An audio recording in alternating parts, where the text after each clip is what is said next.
Our next guest played 9 seasons in the majors. He is from John Boy Media, also Talking Baseball podcast.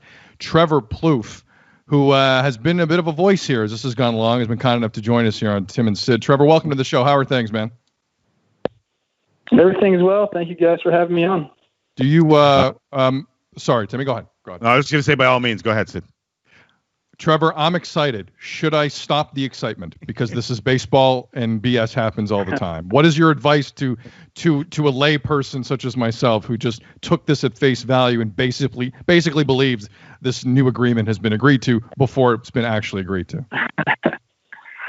It definitely has not been agreed to, but I think that we all can breathe a sigh of relief. I think baseball will be back. I don't think it's going to come tonight, probably not tomorrow, but there will be some things ironed out with this proposal. But, you know, it's the first time that the players have felt like MLB has negotiated in good faith. It's kind of reached the olive branch out, if you will. And what I am confused by, and I think a lot of people are confused by this, is that it took this long for face-to-face to happen. You know, these are two powerweight unions, if you will, MLB Players Association, and you have Tony and Rob. And they didn't meet at all before this. And as to my knowledge, they may have, but this seems like it was the first time and got a framework of a deal, kind of done. And I wish this would have happened a lot sooner. Well, we were blown away when we heard Rob Manfred go on ESPN and say they hadn't talked in basically a week and a half, and yet he had talked to ESPN twice in 5 days. And I have a theory here, Trevor.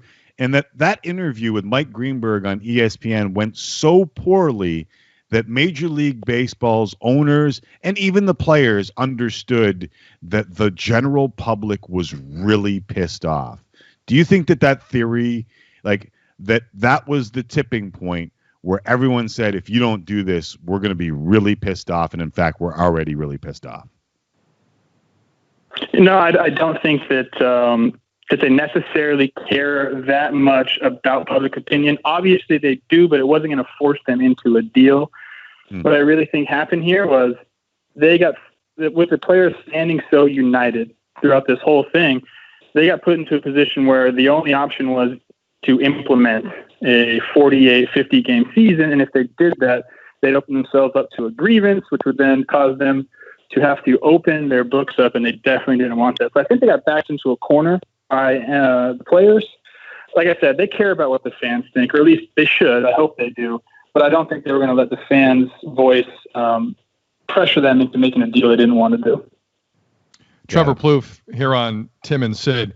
Is the real key here as well, Trevor, in your opinion, that quote-unquote agreement from March 26th, where the players say, we were promised prorated regardless, and the owners were like, well, you know, you were promised prorated if there's fans in the stands. And if there's not fans in the stands, we can't give you the prorate.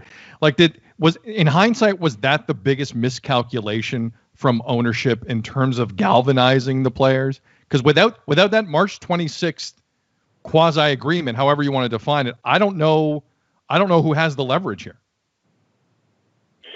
Yeah, ironically, I think what that was the sticking point for a long time. Obviously, the players have never left that deal. They believe they got a deal done, and they've never left that stance. But like I said before, I think what really changed was another part of that agreement, which said that it was up to MLB to try in good faith to play as many games as possible. So in the end here, like I said, they pushed the MLB into a corner, and they were going to make Rob implement a 48-game season. Clearly, that doesn't say MLB is trying to play as many games as possible, especially when the players have suggested 114 games, then 86 games. When you break it down to 48 games, you're going to open yourself up to that grievance. And I think, like I said, ultimately that was kind of what ended up happening. I think the unity definitely led to that point, but that part of the contract, I think, was ultimately what made Rob come to his senses, if you will. Trevor Plouffe joining us here on Tim and Sid. If you want to hear more of them, you can listen to the Talking Baseball podcast. Just check it out wherever you get your fine podcasts. Trevor, the one thing that we've been talking about, and we're doing all sports here, we just had Kevin Bieksa on, who used to play in the NHL, and talking about the NHL's return to play, and obviously the NBA return to play. they just got a 130-something page document on how they'll return to play. From your talk with players around the league, if we get an agreement, will it be hard to figure out what the return to play looks like under the current conditions that we find ourselves with COVID-19? And let's be honest, Major League Baseball looks like it'll be the only league that's going to attempt to travel as well as play whatever length season they're going to play. Yeah, it's going to be interesting. And I know that they have a huge health guideline package as well that they've been working on for months. But you can plan for this, but it doesn't mean things are going to go as planned. So I think players know that. They understand this is going to be a completely different season from anything that anyone's ever experienced in the game. Not only are there going to be no fans, but they're essentially going to be quarantined the entire time on the road. You're going to be just locked up in your hotel room, not allowed to go out to eat, all these different things. So, it's going to be an experience. I think we're praying that everything kind of goes smoothly. But you know how life is. It doesn't always go smoothly, especially with a new pandemic going around, a virus that we think we know some about, but you never know what could happen with it. So they do have guidelines in place. But like I said, those guidelines are only as good as long as things go as planned. Trevor Plouffe here on Tim and Sid. For those just tuning in, there seems to be a little movement here in terms of the labor dispute that has gone on since essentially March. I got a question about timing here, Trevor, and just let me know if I'm onto something here or if I'm a little nuts. Yesterday, Dr. Anthony Fauci says in an interview, "I would not suggest to any sports league you play outdoors in November. We're not sure what's coming. It's gonna be a little dangerous. If you're gonna play a league, wrap it up by October." And 24 hours later, less than 24 hours later, Rob Manfred's on a plane.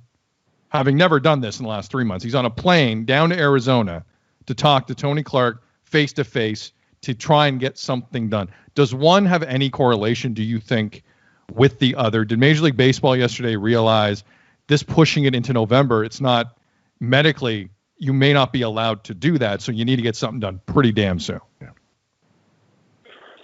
Yeah, I mean, look, the golden goose here for the owners is the playoffs.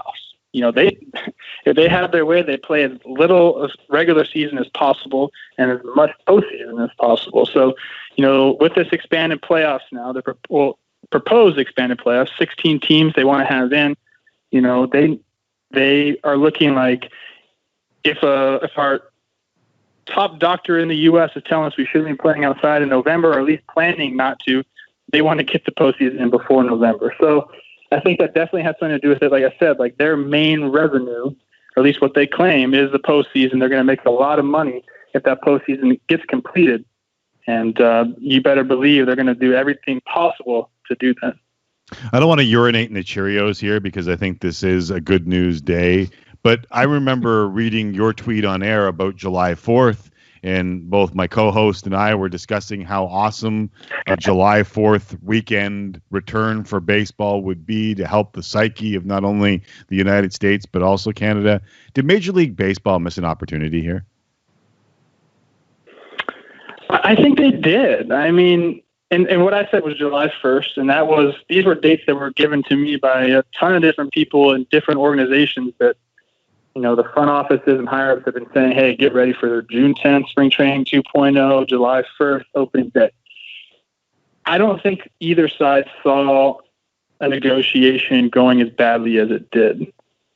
So, those dates went out the window. I would have loved the July 4th thing. I think that would have been symbolic. It would have been cool. Everyone would be around watching that. But in the end, I don't think the start date really matters. As ugly as this negotiation was, it was so public. People hated it. People still love baseball. You can tell every single time there's a little breath of news, here we are talking about it. Everyone's talking about it.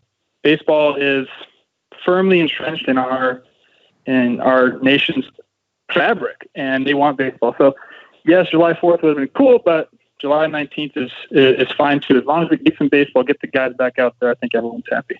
By the way, July 1st, Canada Day, so we would have taken that. Oh, I would have loved that. It would have been a hell of a day. Yeah. I don't know if Vladdy Jr. would have played, maybe a day off, but that's a topic for another day. Thank you, Timmy. I appreciate it. Not my line, but I'll keep inside spewing Canada joke, but whatever. Yes, inside Canada joke is Okay. Charlie Montoyo. He sat him during a holiday was a thing. Sorry, Trevor. It still gets giggles up here. Trevor, like we're really focused here, obviously, on the financial part of the deal because there's been so much animosity. Correct me if I'm wrong. They haven't agreed on the health and safety protocols, have they? I don't think anything's been agreed upon, but there have been discussions for a long time. A lot of that health protocol was made public, and that was at least a month and a half ago. So there's been some talks. I've heard that they're close. Again, these things change, so they're going to have to be swift and nimble on their feet during the season. But I think they have a pretty comprehensive package ready to go. And if the money thing does get figured out, and which I believe it has, and the amount of games gets figured out, which I think is the last thing to fall, then I think we'll be ready to rock and roll. Again, you can't say there's not going to be any setbacks, but I think we'll be getting baseball here shortly. What do you think the games will be? You think it'll be 60 right now, or a little more? Games. They've offered 60 games. Yeah. I believe there will be more. There's been talk about 66.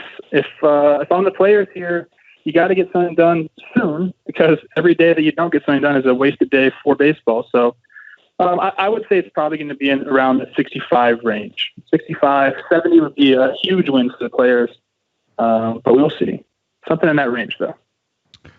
Trevor, before we let you go, baseball has always been in the most unique spot in North America in terms of the team sports. I mean, you got the NBA, 80% of the regular season's done. They're going to have a full playoff. NHL, 90% of the regular season was done. They're going to have a full playoff. Health permitting, they're going to have a full playoff. What will for the sake of argument, 66-game baseball regular season mean historically to the sport? How seriously do we take this? I've been asked that question a lot, and one answer I always give is if a team that's expected to be good wins the World Series, I don't think they'll bat an eye. But baseball doesn't really work that way. It's usually the team that gets hot. If you look at last year, the team that eventually won the World Series was 19-31 after 50 games. Right. Clearly, they wouldn't have been in the playoffs. So it's going to be interesting. I think we're going to look back on it and see it as a little bit different. I do think a World Series title will be legitimate. And I think baseball should look at it as an opportunity to grow, to figure out how to portray baseball to the fans better on TV. We're not going to have fans in the stands, so let's get some alternative angles for people watching at home. I think we're going to be able to do a lot of good things with this year. It's just all about making sure we get it done. Because obviously, if we run into some problems during the season, that's going to be a whole nother way we look back at this 2020 year. Our producer just reminded us that it was your birthday earlier this week, so happy belated birthday and a solid day. A solid debut here on Tim and Sid. We really appreciate you taking the time and doing this. Hopefully we can do it down the road. Right on. Thank you guys for having me on.